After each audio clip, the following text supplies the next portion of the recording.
नमस्कार दोस्तों, मेरा नाम है तुषार और आप देख रहे हैं राह क्लासेस। दोस्तों, हम 12th क्लास की पॉलिटिकल साइंस पढ़ रहे थे और जो सीबीएसई का घटा नया सिलेबस है वो हम इसमें पढ़ रहे थे। चैप्टर वही हमारा 3 है, सत्ता के नए वैकल्पिक केंद्र।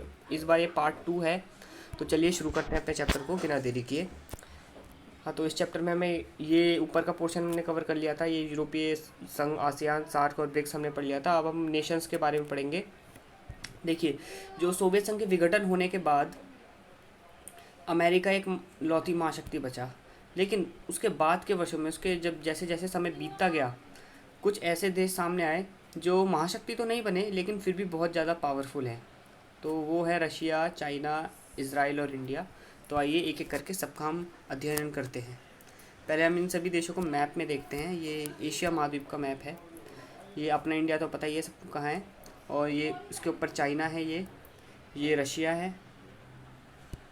और ये जो बहुत छोटा सा देश जो पश्चिमी एशिया में दिख रहा है, ये इज़राइल है। मैंने डॉट लगा रखी है। तो अब शुरू करते हैं। पहले हम चाइना के बारे में पढ़ेंगे। चाइना चाइना भाई कैसे आज इतना बड़ा राष्ट्र बना और विश्व की दूसरी सबसे बड़ी अर्थव्यवस्था है चाइना। तो पढ़ते हैं हम। सन 1972 में अमेरिका के साथ चीन ने संबंध बनाए और अपने राजनीतिक व आर्थिक एकांतवास को ख़त्म किया।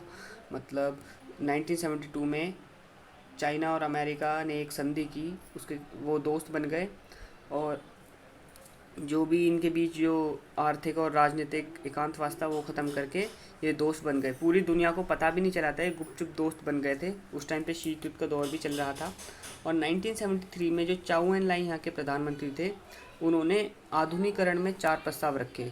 मॉडर्नाइजेशन का मतलब होता है कि हम किसी न किसी क्षेत्र में नई नई तकनीकें अपनाएंगे। और वो कौन से 4 क्षेत्र थे जिन्होंने जिन्होंने इनमें आधुनिकरण के प्रस्ताव रखे? कृषि में रखे, उद्योग, सेवा और विज्ञान प्रौद्योगिकी, साइंस टेक्नोलॉजी में। और 1978 में जो यहाँ के राष्ट्रपति थे डेंग शाओपिंग, इन्होंने खुले द्वार की नीति अपनाई। मतलब इन्होंने अपनी इकोनॉमी को खोल लिया और सुधारों लागू किया। मतलब कुछ इकोनॉमिकल रिफॉर्म्स लागू किए। 1982 में इन्होंने प्राइवेटाइजेशन की तरफ चलना शुरू कर दिया। खेतों का निजीकरण किया 1982 में। और 1998 में इन्होंने उद्योगों का निजीकरण किया और स्पेशल इकोनॉमिक जोन सीएस की स्थापना की। स्पेशल इकोनॉमिक जोन क्या है मैं बता देता हूँ। ये एक ऐसा जोन है जहाँ पर फॉरेन इन्वेस्टर्स, विदेशी निवेशक, बिना किसी परेशानी के फ्री एकदम इन्वेस्ट कर सकते हैं।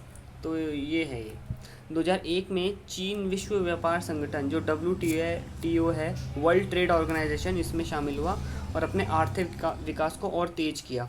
इसके कुछ नकारात्मक प्रभाव भी हैं भाई। चाइना ने इतना सब कुछ किया तो अपनी इकोनॉमी को ग्रो करने में, लेकिन फिर भी कुछ ना कुछ नेगेटिव इसमें इफ़ेक्ट पड़े ही। जैसे विकास का लाभ समाज के सभी सदस्यों को नहीं हुआ। अब ये जो इन्होंने पूंजीवादी तरीके जो अपनाए थे, इससे सभी को फ़ायदा नहीं हुआ। पूंजीवादी तरीके हैं ऐसे होते हैं जिसमें अमीर अमीर और गरीब होता चला जाता है और एक मिडिल क्लास बंदा मिडल में रह जाता है। सभी सदस्यों को लाभ नहीं मिला समाज के। और पूंजीवादी तरीकों से वहाँ बेरोजगारी बढ़ी और महिलाओं की स्थिति रोजगार और काम के मामलों में संतोषजनक नहीं थी। मतलब बेरोजगारी यहाँ पर बढ़ी है इन पूंजीवादी तरीकों से। और महिलाओं के लिए तो रोजगार और काम एकदम नीचे गिर गए। ठीक है, तो ये पढ़ लिया हमने चाइना के बारे में। अब हम पढ़ते हैं रशिया के बारे में। हाँ, तो हम पढ़ते हैं रशिया के बारे में। रशिया का फ्लैग देख लीजिए ये। और रूस सोवियत गणराज्य का एक महत्वपूर्ण भाग था। जो सोवियत संघ था वो 15 गणराज्यों को मिलाकर बना था। उसमें से रूस उसमें से सबसे ज़्यादा प्रभावशाली था, सबसे ज़्यादा पावरफुल था आप कह सकते हैं। सोवियत संघ का विघटन हो जाने के बाद रूस सोवियत संघ का उत्तराधिकारी बना। जब सोवियत संघ का विघटन हो गया तो रूस को सोवियत संघ की जगह दी गई।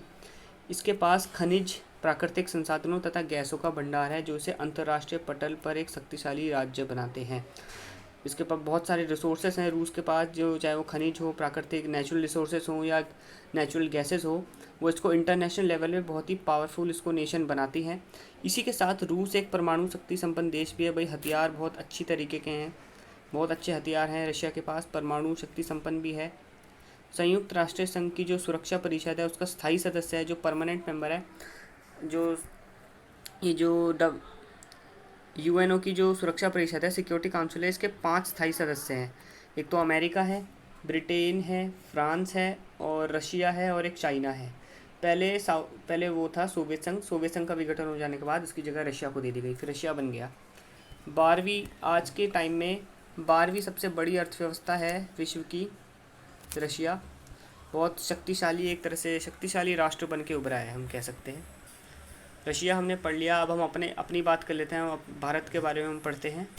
आइए, 21वीं शताब्दी में भारत को एक उदीयमान वैश्विक शक्ति के रूप में देखा जा रहा है। लगभग 135 करोड़ की जनसंख्या वाले इस देश की आर्थिक, राजनीतिक और सांस्कृतिक स्थिति बहुत सुदृढ़ है। मतलब जो हमारी लगभग 135 करोड़ हमारी जनसंख्या है, वो तो ये एक तरह का अनुमान है, जब जनगणना होगी तब पता चलेगा कितनी है। हमारी आर्थिक स्थिति, राजनीतिक और सांस्कृतिक स्थिति बहुत अच्छी है। मतलब पूरे विश्व में सबसे अच्छा कल्चर हमारे इंडिया का माना जाता है। भारत, हमारा जो इंडिया है, वो 5 ट्रिलियन यूएस डॉलर का लक्ष्य लेकर चल रहा है। मतलब हम अपनी जीडीपी 5 ट्रिलियन डॉलर करके रहेंगे, ऐसा लक्ष्य है हमारा। अब देखते हैं पूरा होता है या नहीं होता है।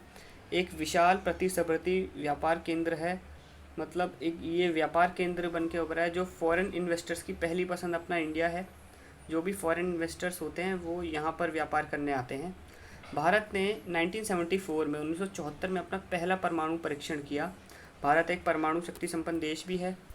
और विज्ञान और प्रौद्योगिकी में मेक इन इंडिया जो योजना है, जो मेक इन इंडिया योजना मोदी सरकार लाई है, वो इसे आत्मनिर्भर बना सकती है। कौन से क्षेत्रों में? साइंस और टेक्नोलॉजी में।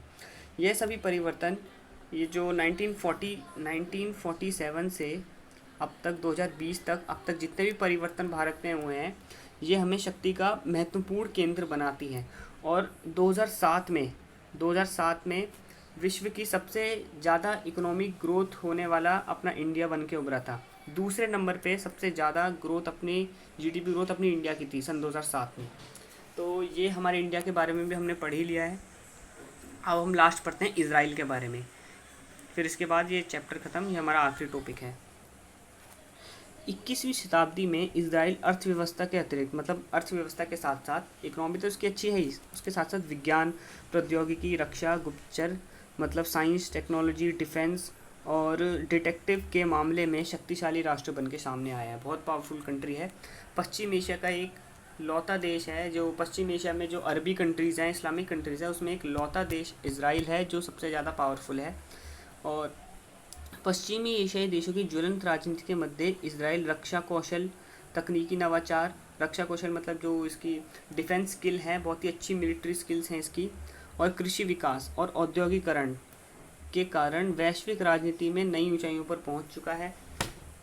यह देश चारों ओर दुश्मन देशों से घिरा है। मतलब ये पश्चिमी एशिया में शामिल है, जितने भी इसके पड़ोसी देश हैं वो सभी इसके दुश्मन हैं। यहाँ पर पुरुषों को 3 वर्ष और स्त्रियों को 2 वर्ष की रक्षा प्रशिक्षण अनिवार्य है। मतलब मिलिट्री ट्रेनिंग यहाँ पर ज़रूरी है सभी को। स्कूल लेवल से मिलिट्री ट्रेनिंग दी जाती है, लड़कों को 3 साल के लिए और लड़कियों को 2 साल के लिए। ठीक है। इज़राइल सामान्य रूप से समकालीन विश्व राजनीति में एक विशिष्ट भूमिका निभा रहा है।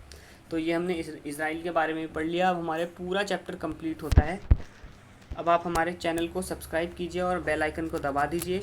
इस वीडियो को लाइक कीजिए, कमेंट कीजिए और ज़्यादा से ज़्यादा शेयर करिए, जिससे हमारी अगली वीडियो की नोटिफिकेशन आपको मिल जाए। ठीक है, धन्यवाद। जय हिंद, जय भारत।